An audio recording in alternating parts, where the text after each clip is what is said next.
Hey there internets, I'm Michael and this is Toucan Play That Game with a review of Sugi from GDM Games.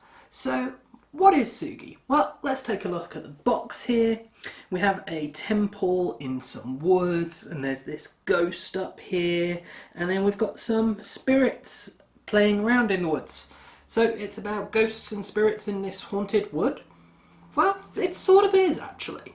You see, you are trying to get your ancestors' spirits through this woods to the ancestral temple. But there's this evil little white ghost who doesn't want them to and will chase them away. And you're competing with the other players to see who can get their ancestors to the temple. But you have shared ancestors, so it's kind of intriguing.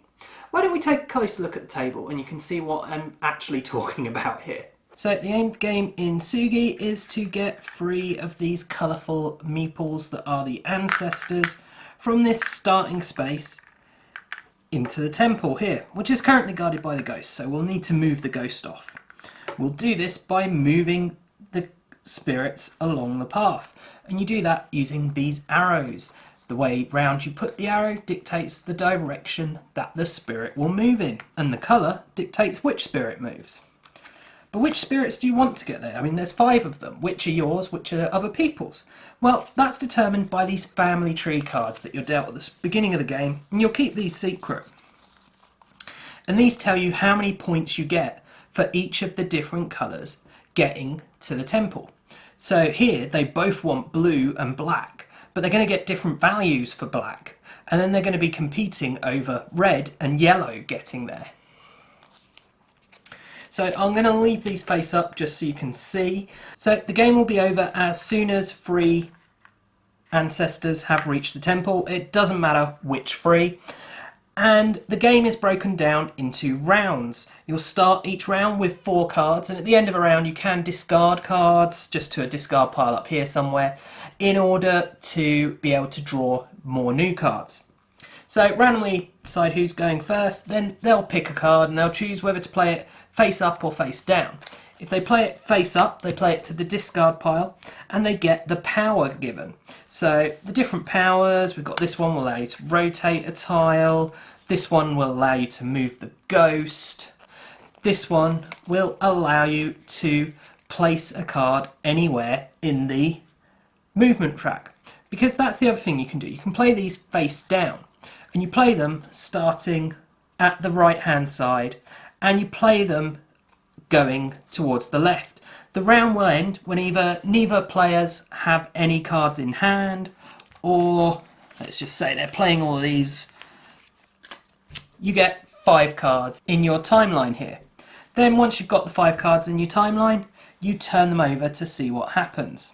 So you always flip in the same rotation. So here, this yellow one moves here, which will cause this tile to flip and become visible. And oh, it's a dead end, so they don't go anywhere because they can't go off the board here. We then flip the next one. Oh, yellow goes backwards. Well, they can't do that. And purple goes along this way. And oh, reaches a junction. There is a dead end there. But he'll be able to go either of the other directions. Then blue follows him, black goes nowhere, black goes nowhere, red follows into this junction here,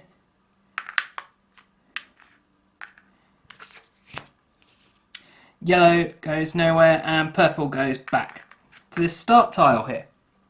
So you'll keep playing rounds and rounds of this. So now we've finished this round, everyone draws back up. So this player gets 2 cards and this player gets 3. So they've got 4 cards. And we'll keep doing this until we get to the temple.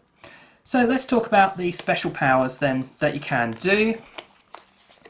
So moving the ghost, you can move the ghost as many spaces as you want, but it has to be in a straight line. So let's say we're moving the ghost this way, and we keep moving him, and we keep moving him, and we have to stop there because he can't enter either of these start or finish tiles once he's entered the main board.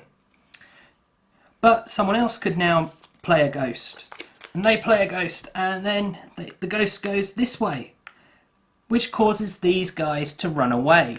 Now you get to pick which direction they run. So this player wants red to get to the end, so he's going to choose red to run to the right. So red goes there and blue goes there. They could have both gone in the same direction though. The other powers, we have this one here, will allow you to remove a face down card that someone else has played and discard it. This one here allows you to rotate a tile. So, such as here where they kept getting caught in a dead end, we could rotate this so that it's no longer a dead end.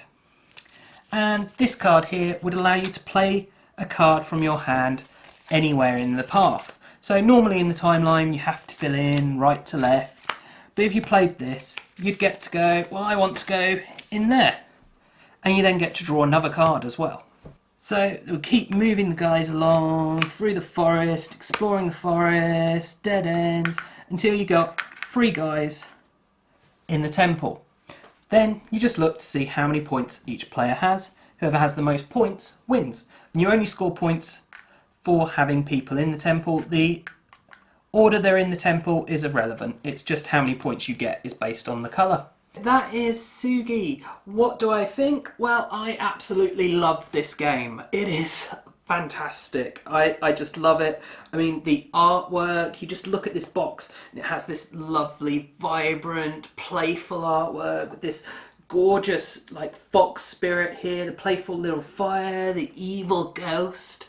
I love that, and it carries on throughout the entire game. You know, with the board, you've got like that fire on there. You've got all these little bits on the different things. Like this one tile that has some little cats on, stuff like that. It's all very nice. The cards, okay, they're a bit bland artwork-wise. But the graphic design aspect of them is perfectly fine and good. The one confusing thing is that the red arrows for the red piece are actually orange. Slightly confusing. That's kind of my biggest complaint actually about this game, is just that for moving the red piece you've got to use orange arrows. Not really that big a complaint. And of course the same goes for this. It's orange ancestor on this, but it's a red piece here. So yeah, artwork wise, again, these ancestral cards, they're a bit boring, but they're fine. Perfectly functional, good, clear graphic design other than the red-orange thing. What else is there to say, really? Nothing on the artwork. Components. Well, you're probably thinking, oh, it's a GDM game. He always disses GDM game components, but defends the fact that they're a small publisher. Well, you know what? They're breaking that rule this time. Yes, GDM are a small publisher. Yes, typically that means that their games are not as high component quality as others might be, but this has lovely component quality. The white wooden ghost is lovely. The little ancestor ghosts are lovely. Nice, good wooden components.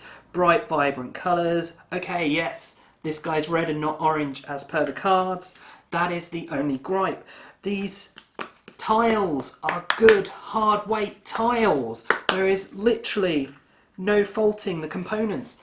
Even the rule book. And yes, a GDM game, you know, they're a Spanish company. Often their translated rule books are a bit clumsy, a bit unclear just because of translation issues. Not in this case. The rule book is really clear, really easy to follow, and a pleasure to read, and just filled with the nice clear diagrams. And you got the artwork, front and back is gorgeous. Yeah, I love this game. I think it's a great, fantastic game to play. But what makes it a great, fantastic game to play? Well, it has multi-use cards, and I love multi-use cards, so that immediately endears me to the game.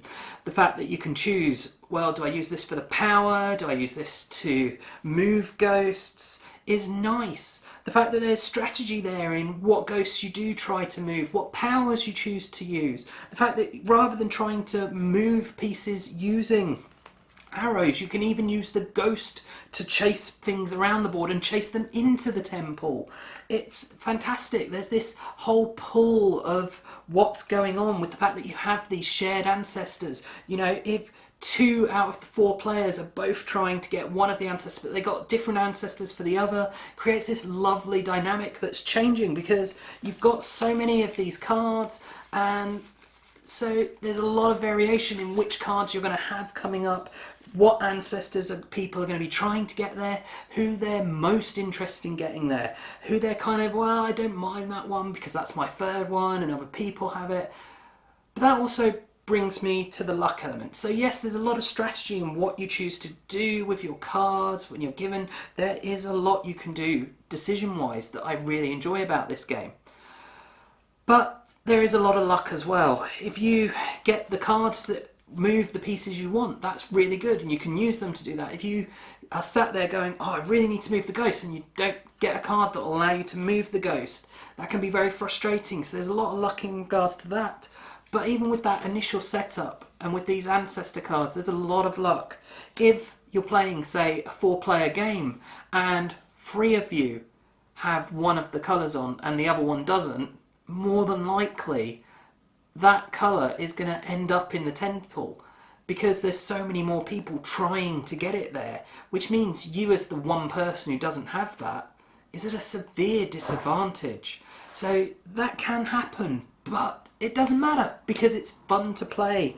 You know, you've got a bit of take that, but it's not nasty in, oh, I removed your card or I've turned the path that you thought you were going to go down. It's got that nature of a programming game in that things are going to change and then you see the disaster as it unfolds. That's interesting, but it doesn't have... Some programming games have this whole, oh, that one move, my entire game was reliant on that, you know, I was going to win this turn. It doesn't feel that way because it's such a short programming, because everyone is contributing to that one program of 5 cards. It just keeps it flowing really nicely and it's really interesting and good. Now, of course, this is 2 can play that game, so can 2 play that game? I mean, it says on the box 2 to 5 players. Yes, I've played this with every player number and I have loved it with every player number. I will say the higher the player numbers you go, the more chaotic it becomes, and you might even not get a turn in a round. You know, with 5 players, it's very unlikely you won't get a turn, but it can happen very rarely. But there's a good chance you'll only get to play 1 or 2 cards in a turn with 5 players. Whereas when you're playing 2-player, there's much more, you're likely to use up all your cards each turn. There's much more control over the game, much more strategic. But it's still fun in both cases. So yeah, Sugi, lightweight, programming game with special powers, multiple choice cards, lovely artwork. You know, this is accessible to pretty much everyone. They're language independent, there's not a huge amount of iconography. I think there's like 5 special powers, if that you need to remember. Yeah, it's just great. You know, you can have all ages playing this. It works as an intro game, it works as a more complex game for gamers because there are decisions to do there, but at the same time you can just be playing around and having fun and seeing what happens. Absolutely love this game and I recommend it for everyone to try. Okay, I do hope that you found this video useful and interesting, and of course if you have, please do check out the rest of the videos on the channel, as well as subscribing to the channel and sharing it with your friends and family. And do also take a look at us on social media. You can find us on Facebook and on Twitter. And as always, thanks for watching and bye for now.